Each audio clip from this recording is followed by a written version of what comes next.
समय बड़ा बलवान होता है दोस्त, तू खुद को बलवान न समझ। समय बड़ा बलवान होता है दोस्त, तू खुद को बलवान न समझ।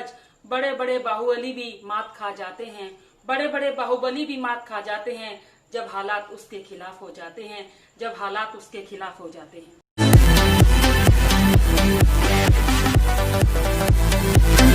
यस माय डियर स्टूडेंट्स, आज हम करने जा रहे हैं क्लास 12 की विस्टास बुक का second chapter the tiger king bye कल्कि।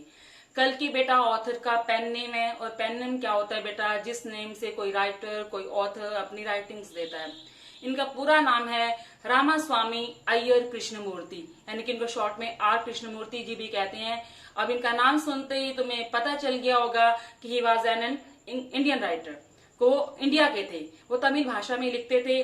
और वो अकेले लेखक ही नहीं थे, वो नॉवलिस्ट थे, जर्नलिस्ट थे, पोइट थे, क्रिटिक थे, मतलब वर्सेटाइल पर्सनालिटी थे। वो बहुत जल्दी छोटी सी उम्र में, क्योंकि 55 में इनकी डेथ हो गई थी, छोटी सी एज में इन्होंने बहुत ज्यादा लिटरेरी वर्क्स किया। तो here is an example of his literary works.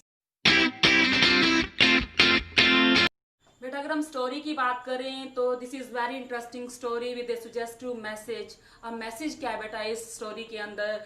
Death is inevitable, मृत्यु अवश्यम भावी है। Man is mortal and bound to die the way God has will, यानी कि मनुष्य को तो मरना ही है, जिस तरीके से जन्म हुआ है और भगवान ने पहले ही फिक्स करा है कब उसकी मृत्यु होगी। और ये एक सेटायर भी है, दोज इन पावर्स, यानी कि जो सत्ता में लोग हैं उन पर सेटायर किया गया। सेटायर क्या होता है बेटा? एक व्यंग्य होता है कि जो पावर में होते हैं वो रूथलेस होते हैं टुवर्ड्स वाइल्ड लाइफ, यानी कि जंगली जीवों के प्रति, मतलब वे उनको मार देते हैं और अपनी बहादुरी का अपना वो शौर्य मानते हैं कि मैंने जानवरों को मार दिया। अब टाइगर किलिंग ये लेसन क्यों इसका नाम रखा गया है? क्योंकि ये उस वक्त की बात है जब हमारा कंट्री अंग्रेजों का गुलाम था, तो बड़े बड़े अंग्रेज अफसर, राजा महाराजा टाइगर हंट करते थे और टाइगर कम होते जा रहे थे। तो ये उस टाइम की रचना, अब तो बिल्कुल बैन हो चुका है टाइगर हंट। तो टाइगर से रिलेटेड ये स्टोरी हम करने जा रहे हैं। Let's have a look on the.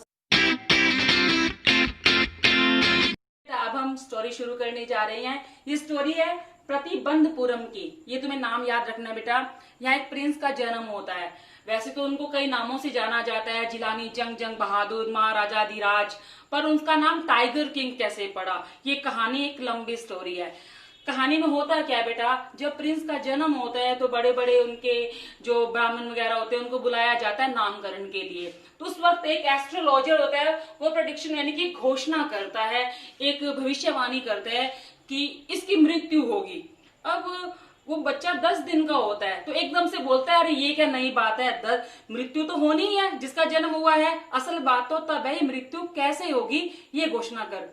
तो वो पहली बात तो सभी जो सभासद होते हैं हैरान हो जाते हैं कि 10 दिन का बच्चा कैसे बोल सकता है। बेटा इमेजिनेटिव स्टोरी है ये। तो वो बोलता है कि इसकी मृत्यु का कारण एक टाइगर होगा। वो क्यों होगा? बिकॉज वो वृषभ राशि की जो दिखाते हैं ना, बैल की राशि में हुआ है, वृषभ की राशि में हुआ है, तो टाइगर और वो एनिमी होते हैं, इसलिए इसकी मौत का कारण टाइगर होगा। The prince comes of the age of 20। अब ये जैसे समय बीतता गया, उस वक्त अब राजाओं का बेटा था, अंग्रेजों का राज था, तो बड़े बड़े जो लोग होते हैं बेटा, बड़े लोगों को मतलब अपनी हायर सोसाइटी को फॉलो करते हैं। आज के टाइम भी ऐसा होता है, हम अपनी अपर सोसाइटी को फॉलो करते हैं कि वो कैसे करते हैं, हमें भी ऐसी चीज चाहिए। तो उस जमाने में राजा महाराजाओं के पास बहुत पैसा था, वो अंग्रेजों को फॉलो करते थे कि अंग्रेजी पढ़ाते हैं तो हमारे बच्चों को अंग्रेजी आनी चाहिए। वो इंग्लिश गाय का दूध पीते हैं, हमारा बच्चा भी इंग्लिश गाय का दूध पिएगा। वो इंग्लिश म्यूजिक सुनते हैं, हमारा बच्चा भी इंग्लिश म्यूजिक सुनेगा। तो ये सारी बातें यानी कि उसके पालन पोषण में अंग्रेजी का काफी रोल रहा था। तो जब वो 20 साल की एज हो जाती है तो वो उसको, यानी कि जैसे अपनी एक एज होती है ना बेटा, 18 साल की एज के बाद हम मत देने के अधिकारी हो जाते हैं, तो वहां 20 साल के बाद उसको राजगद्दी मिलनी थी। तो ये बात सब लोगों के एक अफवाह, र्यूमर था कि इसकी मौत का कारण एक टाइगर होगा। अब यही बात उसके कान में याद, नहीं तब तो बहुत छोटा था, वो बात को भूल चुका था, लेकिन अब बड़ा हो गया तो इस बात को पता लग गया कि यस, मेरी मौत का कारण टाइगर होगा। तो इसके लिए वो क्या करता है, killing tigers in self defence. तो एक निर्णय लेते हैं कि इन टाइगर को, मैं सारे टाइगर को ही मार दूंगा। तो क्या फिर मैं कैसे मर सकता हूं, मैं तो अमर हूं। वैसे भी बेटा जो पावर्स में होते हैं ना, जो सत्ता में लोग होते हैं, उनमें बड़ा एक प्राउड फील वो करते हैं अपनी पोस्ट का, तो मेरे को कोई नहीं मार सकता, तो उसके अंदर भी ऐसा प्राउडी फीलिंग रहती है। तो वो कहता है कि मैं मार दूंगा।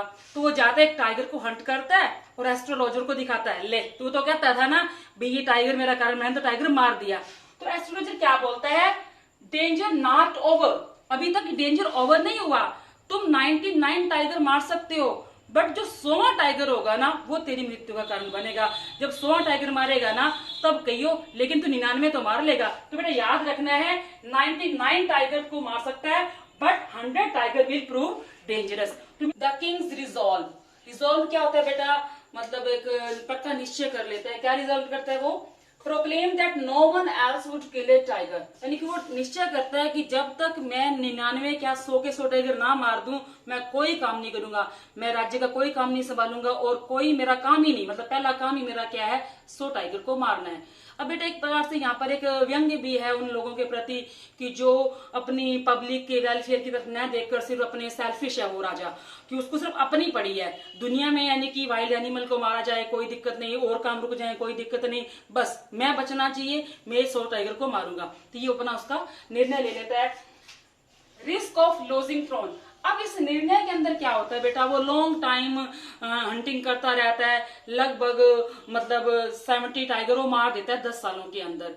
अब एक बार क्या होता है, risk of losing throne, throne मतलब साम्राज्य, उसका जो राजा था उसको रिस्क आ गया, मतलब एक समय ऐसा आया ब्रिटिश ऑफिसर्स थे वो विजिट करते थे राजा महाराजा को, एक हाई रैंक का ऑफिसर उसके विजिट करता है और कहता है कि मुझे भी टाइगर हंटिंग करनी है। तो अब राजा ने पहले ही एक घोषणा कर रखी थी कि मेरे अलावा कोई भी टाइगर हंट नहीं कर सकता, बट अब वो बड़ा अफसर है, मना भी नहीं कर सकता, लेकिन वो डिटरमाइंड हो जाता है, नहीं नहीं अगर आज इसको मैंने यस कर दिया तो कल को कोई और अफसर आके कह देगा, फिर मेरे 100 टाइगर मारने का जो सपना है वो तो पूरा नहीं हो पाएगा, यानी कि 100 टाइगर तो फिर मुझे आके मार देगा। ये सारी बातें उसके दिमाग में आ जाती हैं, तो उसको मना कर देता है। तो ऑफिसर कहता है चल यार तू मतलब मुझे फोटो ही करवाने दे, मार चाहे तू दे, मैं खड़ा होके फोटो करवा लूंगा। तो यहाँ बेटा ये भी एक इंग्लिश ऑफिसर के ऊपर बताया गया कि किस तरह से इंग्लिश ऑफिसर्स थे, या तो मारते थे या उनको फोटो करवाने का बड़ा, शूट करवाने का बड़ा वो शौक था। जैसे आजकल बच्चे बेटा सेल्फी करवाते हैं ना, कोई चीज हम नहीं कर सकते, गाड़ी चलाने को हम सेल्फी कर लेते हैं कि हम ये काम कर रहे हैं, तो इस तरह से उनको भी शौक था। बट ये बात भी वो अलो नहीं करता राजा, वो कहता कि नहीं नहीं मैं ये अलो नहीं कर सकता, तो वो वापस चला जाता है। अब राजा को टेंशन हो जाती है कि मैंने ऑफिसर को मना किया है, कहीं वो नाराज हो गए तो कहीं इसके मेरे साम्राज्य को ऑक्युपाई ना कर लें या कुछ और घटित ना हो जाए अपघटित, तो उसकी टेंशन रहती है। तो वो क्या करता है कि मैं इसको कोई गिफ्ट भेजता हूँ, वो उसकी वाइफ को प्रसन्न करने के लिए, यानी कि खुश करने के लिए, जैसे हम लोग भी किसी से नाराज होते हैं तो उसको गिफ्ट देके उसको खुश करने की कोशिश करते हैं। तो उसकी वाइफ के लिए क्या करता है, 50 डायमंड रिंग्स मंगवाता है कि वो जो टॉप के वहां पर डायमंड ज्वेलरी की शॉप रहती है कलकत्ता के अंदर, वहां से 50 डायमंड रिंग्स, ये तुम्हें याद रखना है, 50 डायमंड रिंग मंगा के उसको भेज देता है उसकी वाइफ को कि एक दो चूज कर लेगी बाकी वापिस कर देगी। लेकिन उसकी वाइफ थोड़ी क्लेवर होती है, वो 50 की 50 रख लेती है ऑफिसर की वाइफ, और लास्ट में एक लेटर भेज देती है कि thank you very much for your gifts, मतलब बहुत अच्छे गिफ्ट्स थे, नेचुरल है डायमंड के गिफ्ट्स थे, और लेडीज को तो वैसे ज्वेलरी बहुत पसंद होती है और डायमंड्स की रिंग्स हो तो कौन छोड़ता है। तो बिल आता है 3 लाख का उस ज्वेलरी का, तो एकदम से वो थोड़ा तो हैरान होता है, यार 3 लाख लग गए, फिर सोचता है चलो साम्राज्य तो बच गया, यानी कि उसका जो थ्रोन था वो सेव्ड, उसका जो साम्राज्य था वो बच जाता है। The king decide to marry, अब क्या होता है बेटा 70 टाइगर तो मार लेता है जहां जहां उसके साम्राज्य में थे, अब उसके टाइगर सारे खत्म हो जाते हैं उस एरिया के अंदर। फिर एक दिन क्या होता है कि वो अपने उसको बोलता है दीवान को, भाई अब अपने तो टाइगर मिल नहीं रहे, ऐसे साम्राज्य ढूंढो, यानी कि ऐसे राज्य ढूंढो जहां पर बहुत ज्यादा टाइगर हो और जो वहां की कौन कौन सी लड़कियां शादी के लायक हैं, यानी कि मैं किसी बड़े राजा की लड़की से शादी करूंगा और मतलब वहां टाइगर भी होने चाहिए, यानी कि तो दीवान, तो ये भी एक सेल्फिशनेस ही है, यानी कि लड़की की वैल्यू नहीं देखी जा रही है, उसको अपने से मतलब है कि जहां टाइगर ज्यादा होंगे मैं उससे शादी करूंगा। तो वो दीवान को भेजकर ऐसा राज्य ढूंढते हैं जहां लड़कियां शादी के लायक थी और जहां सबसे ज्यादा टाइगर थे उस राजा की लड़की से वो शादी कर लेते हैं। इस तरह से बेटा जब भी वो अपने ससुराल जाता था वो 5-6 टाइगर को किल कर देता था। तो इस तरह करते करते उसने 99 टाइगर किल कर दिए। अब बात रहेगी 100वें टाइगर की। अब 100वां टाइगर उसको नहीं मिल रहा था, तो उसने दूर दूर घोषणाएं करवाई, अपने सैनिकों को भेजा, दीवान को भेजा, कईयों को तो नौकरी से निकाल दिया कि जब तक 100वां टाइगर नहीं मिलेगा मैं चैन की सांस नहीं लूंगा। तो यहाँ पर बेटा एक व्यंग भी है कि एक राजा को कभी ऐसा होना चाहिए कि अपने एक निजी स्वार्थ के लिए ना तो वो पब्लिक की कुछ वेलफेयर की बात कर रहा है, ना अपने साम्राज्य की बात कर रहा है, उसको सिर्फ अपनी पड़ी है। लेकिन उसको था कि मुझे 100वां टाइगर चाहिए चाहिए। अब वो 100वां टाइगर उसको मिल नहीं रहा। फिर एक दिन अचानक उसको एक खबर मिलती है कि उसके साम्राज्य में जो शीप है वो कम होती जा रही है, यानी कि भेड़ों की संख्या कम होती जा रही है। तो उसको आइडिया लगता है कि मे भी कोई ना कोई टाइगर है, क्योंकि टाइगर और भेड़ों को खा जाते हैं। तो वो वहां पर जाकर कैंपिंग करता है, यानी कि एक उसके लिए एक जगह बना लेता है कि आसपास हिल एरिया के अंदर वहां पर भेड़ें खत्म हो रही है कि मैं उसको ढूंढ लूंगा। तो इस खुशी के अंदर कि 100वां टाइगर मिलने की आशा है, वो अपनी पब्लिक का 3 साल का टैक्स है वो माफ कर देता है। अब वहां कैंप लगाता है तो टाइगर नहीं मिलता उसको, फिर उसको गुस्सा आ जाता है, रेस में आ जाता है, यानी इंपल्सिव नेचर का है वो राजा। वो जल्दी से उनका जो टैक्स है वो डबल कर देता है, यानी पब्लिक को भुगतना पड़ता है उसका गुस्सा, यानी कि बहुत ज्यादा इंपल्सिव नेचर का राजा को बताया गया यहाँ पर। तो इस तरह से उसको 100वां टाइगर नहीं मिल रहा, तो गुस्से में आगे दीवान को बोलता है कि दीवान अगर मुझे टाइगर नहीं मिला ना तो तेरी नौकरी भी चली गई। तो दीवान अब अपनी वाइफ को लेकर पीपल पार्क के बेटा आजकल वैसे तो उस वक्त मद्रास में है, आजकल चेन्नई में है, वहां से एक बुजुर्ग टाइगर को हायर कर लेते हैं और उसको गाड़ी में बिठा के रात को वहीं छोड़ देते हैं जहां राजा ने कैंप लगा रखा था। कहीं चलो मतलब राजा इसको मार देगा और मेरी जान छूटेगी। राजा को तो टाइगर चाहिए होता है, कहीं से भी लेके आओ। तो राजा को जब वो टाइगर दिखता है, राजा गोली मारता है और वो जो टाइगर होता है वो नीचे गिर जाता है मर के। राजा बोलता है चलो आज मैंने 100वां टाइगर मार दिया, आज मैं अमर हो गया, मेरे को कोई नहीं मार सकता। बड़ा खुश होके अपने अपने राज्य में वापस चला जाता है। उनको बोलता है कि इसको बड़े अपने शाही ढंग से अपने महल में ले आना, इसका अंतिम संस्कार करेंगे। अब जब राजा जाता है, जो उसके वर्कर्स होते हैं उसको उठाने की कोशिश करते हैं, वो तो जिंदा होता है टाइगर, यानी कि गोली थी वो उसके साइड से चली गई, उसको लगी नहीं। अब वो सारे डर जाते हैं कि राजा को बताया कि ये टाइगर मरा नहीं, अभी जिंदा है, यानी जिसके लिए इतनी मशक्कत करनी पड़ी वो तो अभी जिंदा है। वो कहते चल छोड़ो यार, अब राजा अपने को ही मार देगा, आप ही मार देते हैं। तो वो खुद ही उस टाइगर को मार देते हैं और मरे हुए टाइगर को लेके राजा के पास बड़े मतलब शाही ठाट बाट से उसका अंतिम संस्कार किया जाता है। उसको दबा के बड़ी टॉम बना दी जाती है, यानी कि 100वां टाइगर की बड़ी वैल्यू थी राजा के लिए।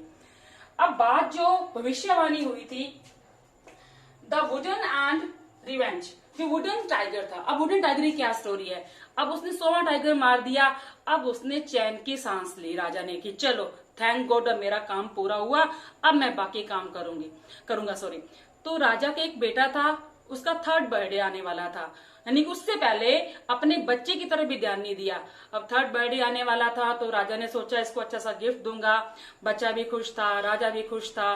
वो टॉय शॉप पे जाते हैं खिलौना खरीदने के लिए, तो उसको और कोई खिलौना पसंद नहीं आता, उसको एक टाइगर का यानी वुडन टाइगर, लकड़ी का बना हुआ टाइगर का खिलौना उसको पसंद आ जाता है राजा को, और वो उससे वो खरीद लेता है। हालांकि बड़ा रफ किस्म का था, बहुत पुराना था, यानी इतना बढ़िया नहीं था कि खिलौना राजा खरीदे।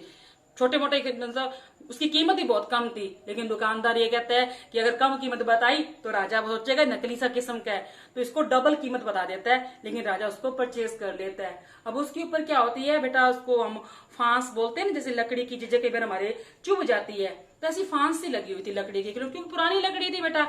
अब पूरा दिन राजा और उसका बेटा खिलौने से खेलते हैं, तो उसकी जो फांस होती है वो राजा के चुभ जाती है। अब चुभने की वजह से उसके इन्फेक्शन हो जाता है। अब इन्फेक्शन बढ़ जाता है और काफी बढ़ जाता है, राजा की तबीयत खराब हो जाती है, उसको डॉक्टर्स को बुलाया जाता है और उसका ऑपरेशन किया जाता है। लेकिन लास्ट की जो लाइन है बड़ी इंपॉर्टेंट है, वो लास्ट लाइन क्या है बेटा, the operation was successful, the king is dead. अब बड़ी इसमें आयरनी है। क्या आयरनी है, आमतौर पे क्या कहते हैं कि ऑपरेशन सक्सेसफुल हुआ कि सब कुछ जान बच गई, लेकिन यह king is dead, operation was successful, ये एक आयरनी मतलब क्या है कि राजा तो मर गया लेकिन ऑपरेशन सक्सेसफुल हुआ। यहाँ ऑपरेशन मतलब जो भविष्यवाणी हुई थी वो सच साबित हुई। That's all. Yes dear students, I think तुम्हें स्टोरी तो क्लियर होगी। अब इसके 2 इंपॉर्टेंट क्वेश्चन हैं, जो टाइगर किंग और मैसेज और थीम वाला, जो बहुत इंपॉर्टेंट है। उसके कुछ पॉइंट्स नोट कर लो, मैं साइड में होती तुम स्क्रीनशॉट ले लेना बेटा। कि राजा के बारे में वो ब्रेव भी था और कावड़ भी था। ब्रेव क्यों था, क्योंकि वो टाइगर को मारता है 99 को, और कावड़ क्यों था, क्योंकि जब तक उसके 100 के 100 टाइगर नहीं मार लिए, उसने चैन की सांस नहीं ली, यानी कि वो डर था कि कहीं टाइगर मुझे मार ना दे। सेल्फिश था, क्योंकि अपने स्वार्थ के लिए वो लड़की के चुनाव लड़की ढूंढता है। वाइज येट फुलिश, वाइज कैसे था कि कहीं उसका साम्राज्य न खो जाए, वो अपनी अंगूठियां बेचता है 50। फुलिश ये था कि 3 लाख का बिल भी भर देता है अपने साम्राज्य को बचाने के लिए। इम्पल्सिव था, यानी कि उग्र स्वभाव का था। अब उसमें वो पॉइंट आ जाएगा कि जब वो अपने 3 शीप उसको लाइन मिलता है और 3 साल का टैक्स माफ कर देता है, बाद में इम्पल्सिव उनको डबल भी कर देता है। रूथलेस, यानी कि एनिमल्स को मारना, निर्दयी था वो राजा, एनिमल्स को मारता था। इरिस्पॉन्सिबल था, यानी कि उसको सिर्फ अपनी पड़ी थी, जनता की वो परवाह नहीं करता था। तो ये उसके कैरेक्टर स्केच की मेन बातें थी। थीम एंड मैसेज, ये बेटा लगभग एक जैसी बात ही होती है भी क्या संदेश दे रहा है या इसका मुख्य विषय क्या है। डेथ इज इनएविटेबल, यानी कि मौत तो आनी है, इसको जितना मर्जी कर ले रोक नहीं सकता, चाहे वो मतलब साइंस इसके लिए भी कोई खोज नहीं सकी है। Man in power ruthless towards wild life, यानी कि जो सत्ताधारी लोग होते हैं वो वाइल्ड लाइफ के प्रति निर्दयी हो जाते हैं। हालांकि आजकल तो बेटा ऐसा नहीं है, टाइगर वाइल्ड एनिमल को हंट करना कानूनन अपराध है। No one can change his destiny, यानी कोई भी अपने भाग्य को नहीं बदल सकता। मतलब जो मनुष्य ने जो लिखा है, कहते हैं ये भाग्य से बढ़कर किसी को कुछ नहीं मिलता, ये बात तुम लिख सकते हो। इकोलॉजिकल अवेयरनेस, यानी इकोलॉजिकल जो भी हमारी जैव की यानी कि प्रकृति की, ना हम जानवरों को मार रहे हैं बल्कि हमारे पर्यावरण को नष्ट कर रहे हैं, हमारे जैविक वातावरण को नष्ट कर रहे हैं, सारी बातें हम लिख सकते हैं। Man is mortal and is bound to die in the way God has will, यानी कि आदमी नश्वर है, आदमी को तो मरना ही है और वो तरीका भगवान ने बना रखा है। मनुष्य जितनी भी कोशिश कर ले, जिस तरीके से भगवान चाहेगा, चाहे वो अपना घर है, चाहे वो सड़क है, इवन कहीं भी उसकी डेथ हो सकती है।